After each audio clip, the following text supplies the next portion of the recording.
champions, and welcome back. In today's video, Mr. Chambers will be reading from Ungifted by Gordon Korman. We are on chapter 8 of our story, and as usual, your learning activity is written in the description below. So thank you for coming back. Hopefully you're enjoying the story, and let's begin. Change around some post-it notes, All right. Chapter 8, Unsurprised. Chloe Garfinkle, IQ 159. Hypothesis. Donovan Curtis is smarter than all of us put together. Okay, probably not. Make that definitely not. Yet, all of our spectacular grades, killer IQs, and gangbuster test scores couldn't keep us out of summer school. Neither could Mr. Oz, Mr. Del Rio, and even Dr. Schultz. And Donovan managed it with a flick of his wrist? The stomach entered the room first. It was enormous, like someone had stretched a tablecloth over a prize-winning watermelon. We waited for the rest of her to come in. It took longer than we thought because she wasn't moving too swiftly. When I finally saw how petite she was, it seemed like a miracle that she was moving at all. Her name was Katie Patterson, and she was Donovan's older sister. This was kind of like show and tell on steroids. She was our human growth and development project, our way out of summer school. We needed final approval from the state, of course, but Oz and the school agreed that she counted as hands-on experience, provided we followed her pregnancy for its final 6 weeks. I'd known the minute that Donovan showed up in the lab that something important was happening, and here was the proof. He was the cavalry galloping to our rescue. Can you imagine the top students in the state, and maybe even the whole country, not being allowed to start high school? It would be a huge black eye for the academy and the whole school district. And what did Donovan get out of this? Nothing. He'd already taken human growth and development, so he wouldn't have to go to summer school. And he had a sister who didn't exactly look thrilled that he had volunteered her unborn child as our class pet, so he was probably going to pay for it when he got home. Abigail said Donovan was a self-centered jerk, not gifted at all, who was laughing at us behind our backs. But I didn't agree. Maybe he wasn't gifted in the way that we were, but he had an uncanny knack for making a difference. I mean, just take the robotics program. From a scientific standpoint, Tin Man hadn't changed at all since he arrived. Donovan had contributed a name, a few pictures from the internet, and his joystick skills. Yet somehow, he had transformed our entire team. We were focused, we were excited, we were united. Cold Spring Harbor had better watch out. Hypothesis. The whole is greater than the sum of its parts, especially if one of those parts is Donovan. Welcome to the robotics lab, Katie, Oz greeted the newcomer warmly. We're so grateful to you for helping us out by allowing us into your life. She glared in her brother's direction, then turned to the teacher.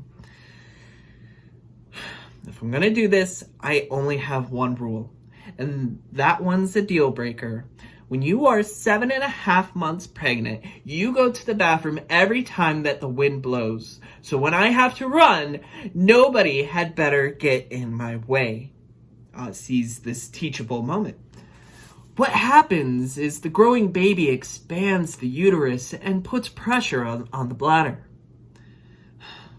Whatever the reason, Katie continued, when I've got to go, everything else is on hold. I don't care if I am performing CPR and have to leave one of you gasping and suffocating. Are we clear? Hypothesis. The belly rule. Whoever has the belly makes the rule. First off, Katie told us, being pregnant is the weirdest thing that's ever going to happen to you. It's like growing a whole extra body part that doesn't seem to do anything except bump into furniture and slowly gets bigger so you can bump into even more furniture. I raised my hand. But aren't you excited? I was, she admitted. But then 6 months go by and you stop believing that it's ever going to happen. It's hard to maintain the fever pitch for almost a year. Her expression grew sad. And it's hard to think that when this baby is born, its dad won't be there to see it. When did he die? Came Noah's nasally voice. Donovan brayed a laugh right into his face. He's not dead, wise guy. He's a tank commander in Afghanistan. And he just won't be home in time. Oz jumped in. You get used to Noah, he said quickly. He's not being insensitive, I assure you. Katie nodded.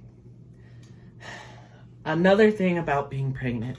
Your body, which used to be your own private business, is suddenly a hands-on theme park for total strangers. Everybody in a white coat pokes, prods, or examines you in one way or another. And for what they can't see, they have plenty of sophisticated machines that can look inside of you. I brought a few of my sonogram pictures if anyone's interested in having a look. We all were. I think Katie was kind of surprised about that. She was used to Donovan, and let's face it, he was pretty different from the average gifted kid. None of us knew anything about pregnancy or sonograms, but it was natural for us to take everything seriously and to do our best with it. We wanted to know about this because we wanted to know about everything. We were just knowers. I scoured the black and white images, searching for anything that resembled a baby. I think I spotted a set of ribs and maybe a foot, but I also saw something that looked like a bust of Abraham Lincoln, and that definitely wasn't in there. Abigail thought she saw the head, but Katie explained that it was just a bubble in the amniotic fluid. Latrell was convinced that he saw twins. Kevin and JC say they saw nothing at all. Donovan wouldn't even try. I'll have plenty of time to look at it after it's born. It's going to be my niece or nephew, whatever. Noah stepped forward for a closer look. If it's a girl, he said finally, then what's that? And we could all see exactly what he was pointing at. Katie looked both startled and forlorn at the same time. Oh, we didn't want to know the sex. We wanted it to be a surprise. He could be wrong, Oz managed without much conviction. The rest of us nodded in agreement, but we knew better.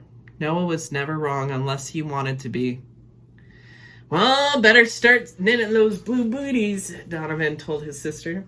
She looked daggers at her brother. Wipe that grin off your face, Donnie. I wouldn't even be here if it wasn't for you, so everything that happens is all your fault. Hypothesis. Brothers and sisters forge family bonds through a complex byplay of accusations and insults. It wasn't all business. Katie wanted to see the robot, so we all gave her a little demonstration, and while Donovan was operating Tin Man, I ended up next to his sister. What's he like at home? I whispered. He's a barrel of laughs, she replied. He drinks orange juice out of a bottle, carpets his room in old socks, watches poker on TV, and has never said the words thank you in all of living memory. Should I go on? I felt my face flushing as I stuck up for him. I mean, he's doing amazing things, bringing you here for our class. She cast a piercing look that instantly had me on the defensive. What? Nothing, really. She smiled at me. It's just interesting to see your brother through someone else's eyes. And suddenly, Just as Tin Man was deploying the mini-bot, she became very still, her expression far away. "Are you okay?" I whispered in concern. "The baby's kicking." She took my hand and placed it on the sweater over her rounded abdomen. I could feel it tapping against my hand, like little hiccups. It was strange, but also kind of beautiful. I was so much more than just 1 hour closer to my human growth and development credit. In those 60 minutes, I had learned what a brand new human life felt like. Hypothesis. And a certain tank commander in Afghanistan will soon find out that he is having a son. And with that, that concludes Chapter 8 of Ungifted. Thank you for tuning in. Do the learning activity down in the description below, and I will talk to you soon. Stay awesome.